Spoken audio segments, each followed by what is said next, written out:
All right, ready? Go ahead.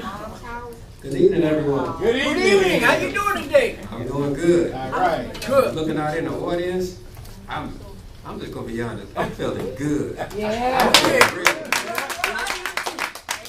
came in, I was nervous. You know, I had the butterflies in your stomach. Don't know what to expect. But when I came in and heard some blues and the history of the blues, and I was able to relate to it, then I heard some gospel. Oh, yeah. Relate to it. And things with our Oh, yeah. heritage. And all goes hand in hand. And I have a song at the end of the thing. And, you know, at church, and I'm looking out in the audience, they always say, the Moses generation and the Joshua generation, I'm seeing it before my eyes. I can kind of see what the preacher is saying and what he sees. It's a beautiful thing, it really is, Yes. and the diversity. First of all, my name is Undra, Ware. I've been writing poetry for over 20 years. And, you know, when 2016 came, I asked God, I said, well, you know what? I want to do something because you gave me this gift, but it's like I'm not doing anything with it. I want to be a part of something. I just want to do something. And Darren, you know, I come in and talk with him every once in a while. He was like, be a part of the Black History program. I was like, okay, that sounds good. I don't mind doing that. Because, you know, sometimes God has a way of opening doors. And I told myself, well, maybe this is the door I need to walk through. So, this first poem I'm going to recite, is entitled Mirage. It's actually from a book of poetry collection titled The Naked Eye. And it reads, I see people that resemble me, but are they truly a reflection of my being? Their color is of African descent, but with a different shade. Some are dark, some are light, and some may even be white. The hatred of self is rampant.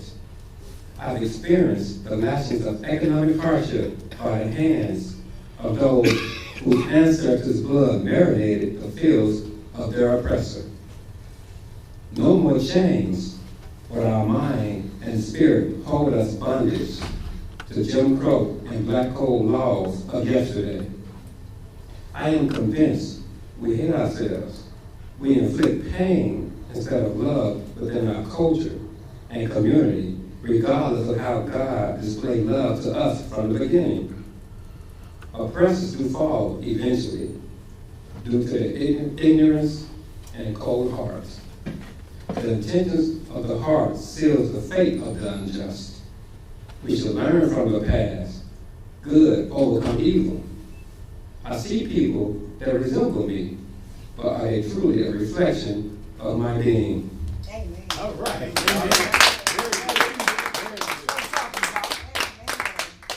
The second piece also came from the collection The Naked Eye, and it's entitled, What Have We Done?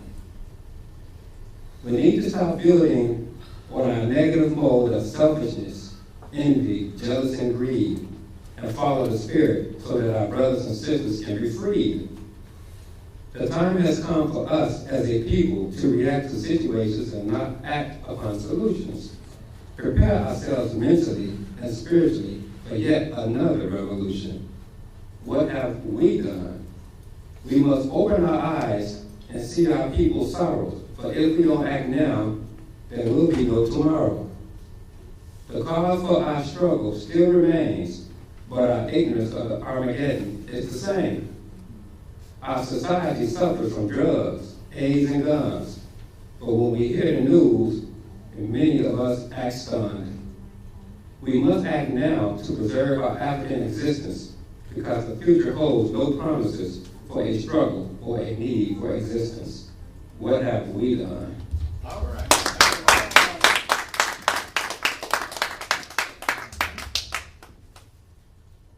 The children.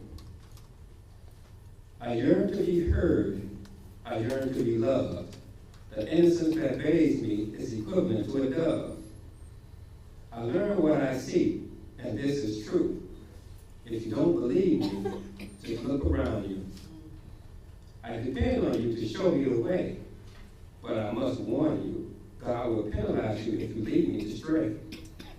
My mind is filled with dreams and possibilities, but who is honorable enough to teach me with such credibility?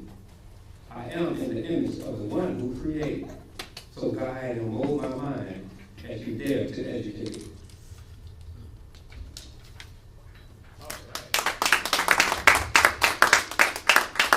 This last piece is actually befitting because it's Black History Month, and the title of this is The Quest of Black History. Black history is a library that consumes all our Black Americans that contributed many great achievements in their lifespan. These significant men and women who died and left a future plan. It is we, the future, who has the upper hand. It was our ancestors who had worn the chains of slavery and endured the affliction of pain, so that someday their future children may enjoy a much higher plane. As Black people, God has given us a power to overcome. So look back and observe all that has been done. So let's keep in mind, Black history for us to cherish and teach our children so it will not perish. For many, history may repeat itself, but there is room for additions. So remember, live to be the best as our great ones lay down to rest.